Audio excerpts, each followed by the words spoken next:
Hey there, Sharon Horne-Ellstrom here. Welcome to day 168 of our Be a Better You annual challenge. We're doing one thing every day, one thing every day this year to be a better version of ourselves. And this month, the area we're focusing on is contribution. How do you interact and engage and set an example for things outside of you?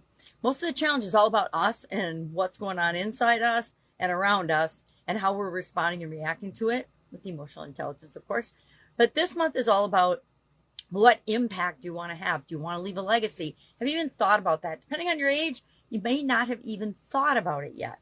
So I'm going to share two tools today. One is and our topic is balance in giving. How do you know what is the right level of contribution and the right types of contribution for you? We're talking about this in different areas this month and with slight nuances of it because it's that important. Balance in giving, balance in our contribution, giving to things outside of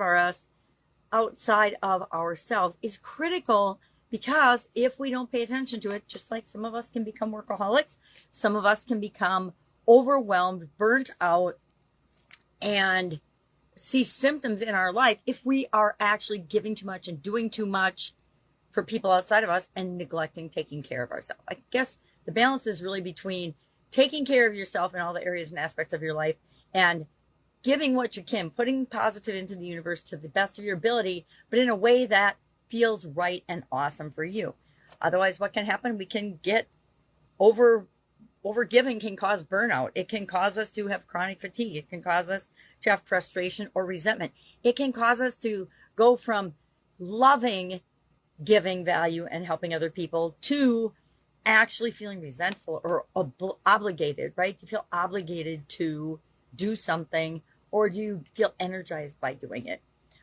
If we're neglecting self-care, that's the biggest red flag to me. And then if we're feeling obligated instead of inspired, that's a big red flag or sign for us too, to take a deep breath, look at what's going on, and decide what works for you. Undergiving can also have the same or negative impacts on us in us not feeling fulfilled. If you're not doing anything for anybody except yourself, number one, it's super duper selfish. It's not necessarily setting an example and making the world a better place. And you probably don't feel awesome about yourself.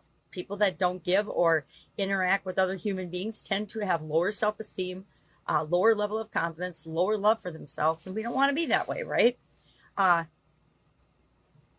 Also, not contributing in any way, shape, or form or to the level that feels right for you can cause a lack of meaning. Maybe you just don't know what life is all about and what you're here for. Stagnation in personal growth is probably the biggest one that I see happening.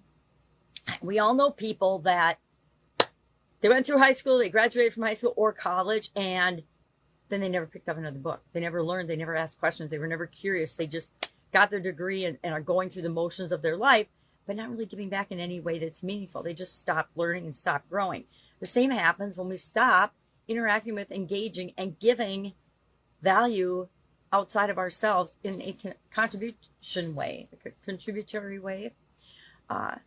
So balance means giving in a way that fills you up, does not drain you. So I'm going to share two methods now, after setting this up, that you can use to determine if you are, or your level of balance when it comes to contribution. One is the EnergyAudit method. I'll share that first. And then the second is the 3-bucket time allocation strategy, which I really love. The EnergyAudit method, how do you do it? What do you do? Well, you're looking at where your energy goes. So the first thing you do is you make a list of all your current contributions. Where you're volunteering, helping family, mentoring, donations, etc. Then for each task, on a scale of 1 to 10, you grade emotional energy given and emotional energy received. So are what you're putting into something emotionally, what's the rating of that 1 to 10? What you're getting out of that same thing that you're doing, 1 to 10. And then we're going to look at that. Then we look for balance, activities which have a low give, high receive are sustainable. Those that have a high give, low receive are draining, right? Pretty simple, pretty straightforward. I'll give you an example of this. And then secondly, the 3-bucket allocation strategy, the second strategy, we take all of our contribution, all the ways we're giving, all the ways we're putting things out, and we divide it into 3 buckets. The first bucket is passion projects, things that we feel energized and really passionate and strong emotions about. Those we give a weight of 40%. What lights you up, that gets 40%, because anything you do in that area is going to make you feel good for the most part. Second is the Skillsharing bucket, and that one gets a 30% of your time and energy. And then the last bucket is the obligation bucket. The bucket, the things based on your feeling of obligation, like you have to do them. It might be, and I'll share an example of this, but what do you feel that you have to do? We're still going to do the things we must do and the things we have to do. We gotta brush our teeth every day. Some days, do you not feel like brushing your teeth? Of course, but you're still going to do it every day because you're obligated to take care of yourself. And I personally think that as human beings, we are obligated to take care of things outside of ourselves, not just us. We are social beings, and I think we need to learn to live as such. A couple of examples of balanced contribution. Jenna works as a full-time in tech, and she used to volunteer every single weekend out of guilt. After an energy audit, she realized that her weekend commitments were draining her. They were wearing her down. I'm not sure why she felt guilty and why she felt like she had to do things every single weekend and contribute every single weekend to the cause she was contributing to, but she did. So she shifted to mentoring girls in the STEM program just 2 hours a month. Now, instead of doing 8 days or more a month, she was doing 2 hours a month. Her give and receive ratio soared, and she now looks forward to giving. She looks forward to mentoring girls because it's not draining. It's something that charges her batteries and fills her up. Marcus used the 3-bucket method. He realized his time was overly spent on community events that he did not enjoy. The solution, he reallocated time to coach youth soccer, which was a passion of his. After resuming, offered resume workshops, and still attended monthly HOA meetings because he felt like he was obligated to do that and participate in the community that he lived in. I got another one, but I'm not going to share it. So, psychological and emotional impact of giving. Now, the thing about giving, and we've talked about this month before, is what you give, what you put out into the world is what you get back. Your energy too. So if you're putting out something with the energy around it that you're grumbling and you don't really want to be there, and I've seen this in different people and different times I've volunteered, you can tell the ones that are there because of their work environment, they're getting paid to be there. You can tell the ones that love it. You can tell the ones that are just meh, and you can tell the ones that would rather be almost anywhere than doing what they're doing right now. When we give an alignment with our joy and our passion and our purpose, we get dopamine hit. It spikes and we feel a sense of reward, right? This is all energy and chemically related. What you give is what you get. It's a universal law. I didn't make it up.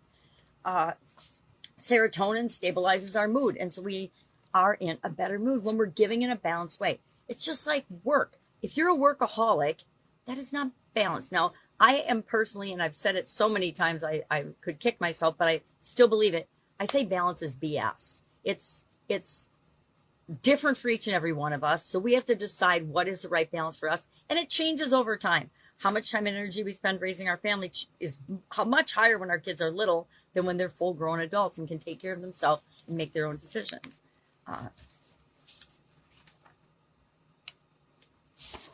So how do we go about, once we look at this, we can do an energy audit and we can say, okay, yeah, my energy is way off the charts, and pull back on the things that don't build us up or make us feel good and contribute more to things that would, or look for totally different things and ways and strategies that would make us feel good.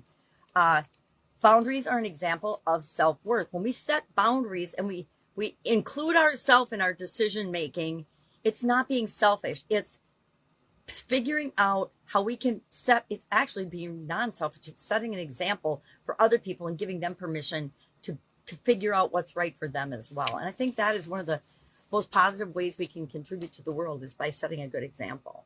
When we align and we've talked about this as well, when we align with our giving, with our personal values, it absolutely positively reflects in our giving. So we want to make sure that we're looking at our values and the giving and the volunteering we're doing and making sure that there's a match, especially an energetic and a curiosity and a I feel great about doing this match. Guess what? There's so many things we can do that make us feel good. Why would we ever do anything that makes us feel bad? It reminds me, my dad would always say, if you got a glass of wine and you didn't like the first taste, you don't drink the wine, you just order another glass. Life is too short to consume something that you do not love and that doesn't make you feel good. And that reminds me of this. We want to do things when it comes, especially to contribution and giving, with the right emotions and the right reasons in our heart.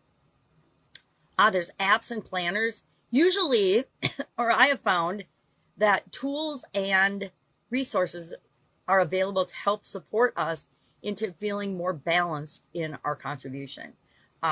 Balance doesn't require more effort usually. It usually, like our life, requires better systems, processes, procedures, habits. And we got to have those for our lives just like we do for our businesses.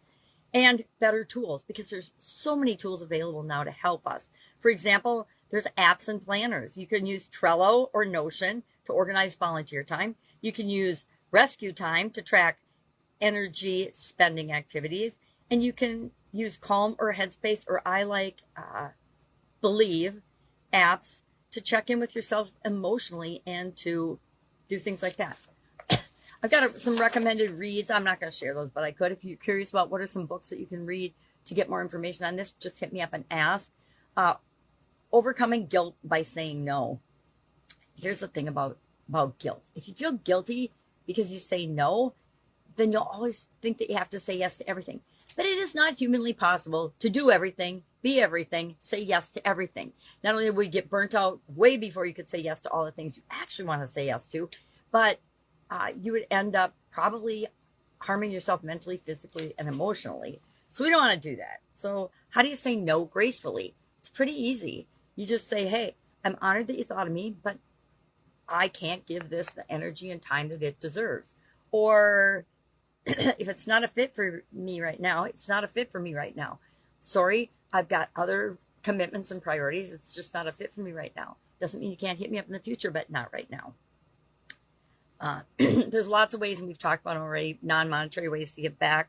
I say explore those because they're often way more effective and exponentially valuable to organizations than just giving money.